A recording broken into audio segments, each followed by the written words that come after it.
Maisie, Ellie, Rory and Ruth from Year 10, and Polly, Brianna, and myself, Kieran, from Year 12, interviewed David Cozens.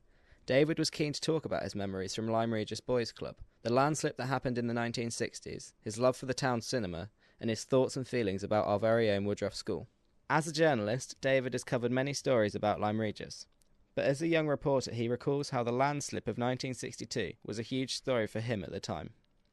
The story that set me on my way to getting recognised by the Nationals and getting work by the Nationals was the landslide, I think of 62 or 63, which occurred in the Langmore Gardens. I got a call to come to the gardens because the police had cordoned it off.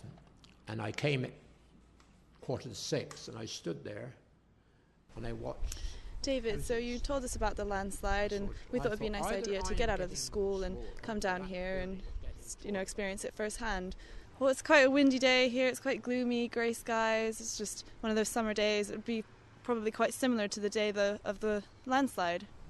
Well, this, of course, is where the landslide occurred. Anyhow, I was in my house and one evening in 1962, and I was a young reporter, a bit younger than I am now, and I had a phone call. And it was from a photographer. It said, "Dave, the police have just cordoned off Cliff House land. I don't know what's going on. You better come." So I came and got here, and I stood and I looked at the big house. And I thought to myself, everything's creaking here. The trees were creaking and the wind was blowing. And I thought, either I am getting shorter, or that building over there is getting taller. What it was, I was sinking down and the building was looking bigger and bigger. And then suddenly it started to crumble and some trees came over and various houses were affected. It wasn't actually chaos, but it was quite frightening. It was like something from almost a horror film. In fact, we're standing on the spot, probably the absolute centre of the whole activity. I was frightened when it happened, but excited as well, because the journalist in me came out. I thought, wow, this is something. But it was frightening. You didn't know whether a tree was going to hit you the next moment, how big this was, whether it was going to continue. It really was frightening, I must admit. But the old adrenaline pumped into me, and the first thing I did was popped off to a telephone and get it on the news.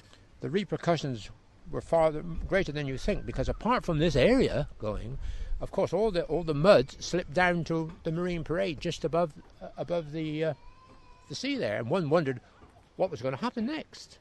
What they did is they believed if they put the mud in the sea, it would wash away, but there was so much you could almost walk out to the cob about 50 yards on top of it, and it never went into the sea. And for weeks and weeks and into a year, there were constant stories about the golden sands of Lyme have been ruined. A lot of walking, and no, it was a weird feeling at first, but I just walk around here and I think, wow, we've done something with this now. I mean, look at that view. We'll move on now down to near the sea front, the bottom of this slip, and I'll tell you what happened to all the debris and mud which came down.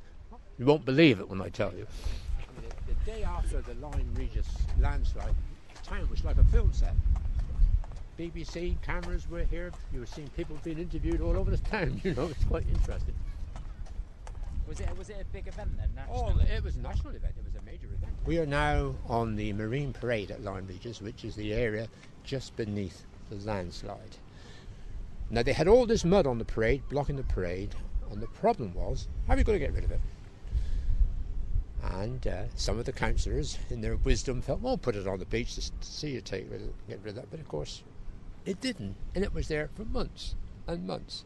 It was so much that I could look up to it from the parade, up to it, so that would make it about 20 feet up almost, and walk almost out to the cob. It was covered, all the beach was covered in this mud, and it's thick blue lias clay, and the tides did nothing to it. And in the end, they had to have bulldozers down here to move it for weeks and weeks and weeks. Eventually, they got rid of it. But even now, if you dig deep enough, you'll find clay. You'll find bits of blue lias clay in amongst the sand. Overall, do you think the landslip had a mostly positive or negative effect on Lyme Regis? Because from the landslide, we have now got this. Overall, I would say a positive effect, because although it was, as I say, a tragedy at the time, the instability of the land was well known, but there hadn't been anything too major before for a long, long time. This, I think, awakened the council to the potential dangers of the whole situation, and since then there's been vast projects down here on land stabilisation, picking up water, drilling boreholes, stabilising cliffs. So I think it was a wake-up call. Yes, I think overall it was positive. Well, standing here now, it's really hard to believe that this was such a scene of chaos, such an ugly scene, such a despondent scene. You felt, it'll never get better. But looking here now, look what you've got. You've got a lovely beach, you've got a lovely extended promenade, and also you've got some very nice cafes and shops which are here as a result of the landslide. Some good came out of it. It made the front a little bit more commercial without being too commercial.